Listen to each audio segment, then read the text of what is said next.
सुनते हैं 7 अप्रैल के बाबा के साकार मधुर महावाक्य।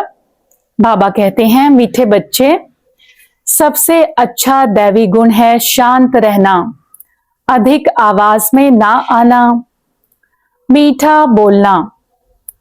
तुम बच्चे अभी टॉकी से मूवी से साइलेंस में जाते हो, इसलिए अधिक आवाज में ना आओ। तो सबसे अच्छा दैवी गुण क्या है? सदा शांत रहना।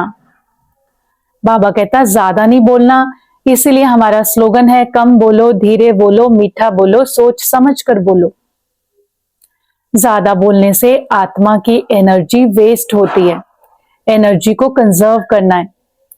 तो जहां हम 10 शब्द बोलते हैं, 10 की बजाय 2 बोलें, बहुत कम बोलें। अभी क्योंकि हमें शिफ्ट होना है टॉकी से मूवी में, मूवी अर्थात संकल्पों की भाषा, और फिर मूवी से टोटल कंप्लीट साइलेंस, कोई भी विचार नहीं, ऐसी आत्मा की स्थिति बनानी है। उसके लिए बहुत कम बोलने का अभ्यास करना है। प्रश्न है, किस मुख्य धारणा के आधार से सर्व दैवी गुण स्वतः आते जाएंगे? ऐसी कौन सी धारणा करें कि मेरे अंदर सारे दैवी गुण आ जाएं? उत्तर है आज की मुरली का। मुख्य है पवित्रता की धारणा। देवताएं पवित्र हैं, इसीलिए उनमें दैवी गुण हैं। इस दुनिया में कोई में भी दैवी गुण नहीं हो सकते। रावण राज्य में दैवी गुण कहां से आए? तुम रॉयल बच्चे अभी दैवी गुण धारण कर रहे हो। तो किस मुख्य धारणा के आधार पर हमारे अंदर सारे दैवी गुण आ जाएंगे?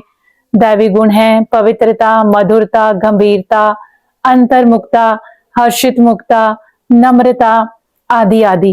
ये सब हमारे दैवी गुण हैं। तो ऐसा कौन सा गुण हम धारण कर लें जिससे ये सारे आ जाएं? तो वो मुख्य गुण है पवित्रता। देवी देवताएं क्यों दिव्य दिखते हैं? क्योंकि उनके अंदर पवित्रता है। तो बाबा कहते हैं, आजकल के कलयुगी मनुष्यों के अंदर एक भी दैवी गुण नहीं है। इस रावण अर्थात विकारों की दुनिया में दिव्य गुण कहां से आएंगे?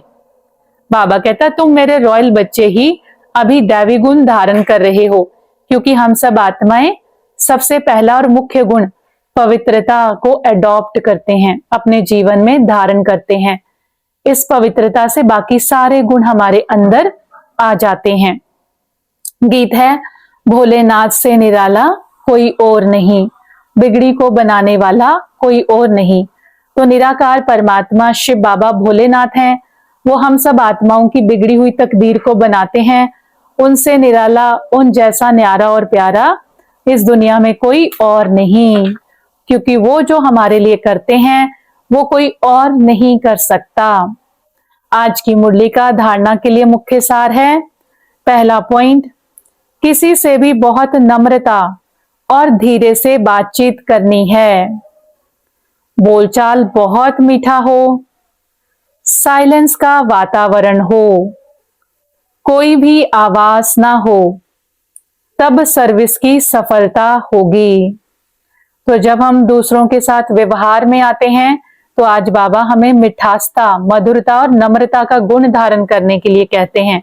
बोलचाल बहुत मीठा और साइलेंस का होना चाहिए। जब मेरे मन के अंदर मधुरता और साइलेंस होगी तो मेरे बोल बड़े इफेक्टिव होंगे।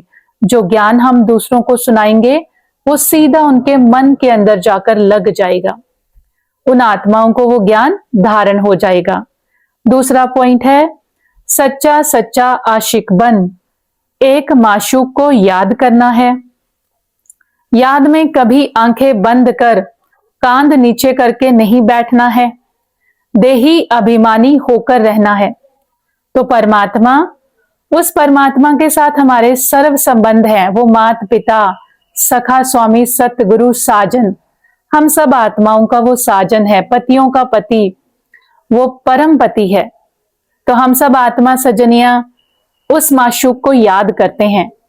तो जब दुनिया में भी आशिक माशूक एक दूसरे को याद करते हैं तो कोई आंखें बंद करके थोड़ी एक दो को याद करते हैं।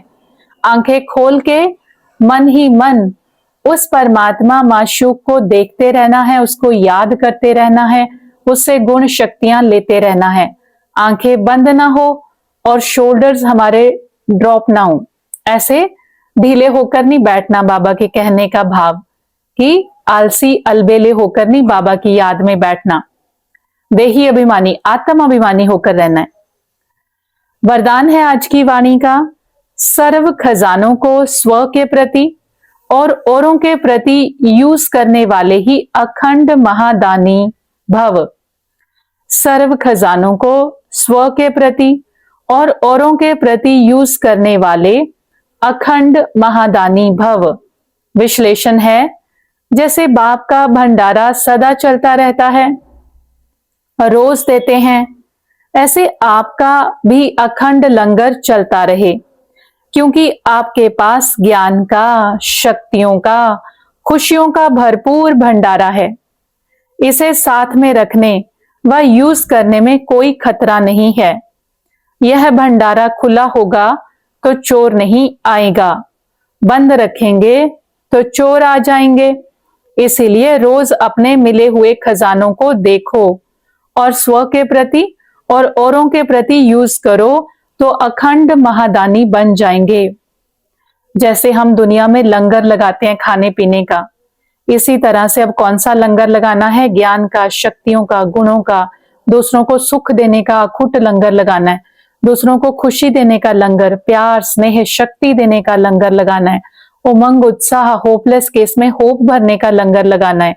तो बाबा कहता अगर ये खजाने आपके पास हैं तो इसमें कोई खतरे की बात नहीं, कोई चोर नहीं लूट सकता इस खजाने को। लेकिन अगर आप ये भंडारे को बंद कर देंगे तो फिर चोर आ जाएंगे, फिर आत्मा अंदर से खाली हो जाएगी। तो चेक करो क्या मेरे अंदर ज्ञान का, गुणों का, शक्तियों का भंडारा, अखुट भंडारा है कि नहीं। उसको चेक करो, अपने आप को भरपूर बनाओ, उसको खुद के लिए और दूसरों के लिए यूज करते रहो। वही बाबा के अखंड महादानी बच्चे हैं। स्लोगन है, सुने हुए को मनन करो, मनन करने से ही शक्तिशाली बनेंगे। जो हम वाणी सुनते हैं फिर उसको सारा दिन उसका चिंतन करो। आज प्यारे बाबा ने मुझे मुरली में क्या कहा, मुरली का ये पॉइंट मेरे जीवन में कैसे प्रैक्टिकली एप्लीकेबल होगा, उसके ऊपर सोचो, अप्लाई करो, तो क्या होगा? शक्तिशाली बन जाएंगे मनन करने से, ज्ञान के उस पॉइंट को धारण करने से। अव्यक्त इशारा, सेवा और स्थिति, बाप और आप, यह कंबाइंड स्थिति, कंबाइंड सेवा करो तो सदा फरिश्ते स्वरूप का अनुभव करेंगे। सदा बाप के साथी भी हैं और साथ भी हैं, यह डबल अनुभव हो। स्व की लगन में सदा साथ का अनुभव करो और सेवा में सदा साथी का अनुभव करो।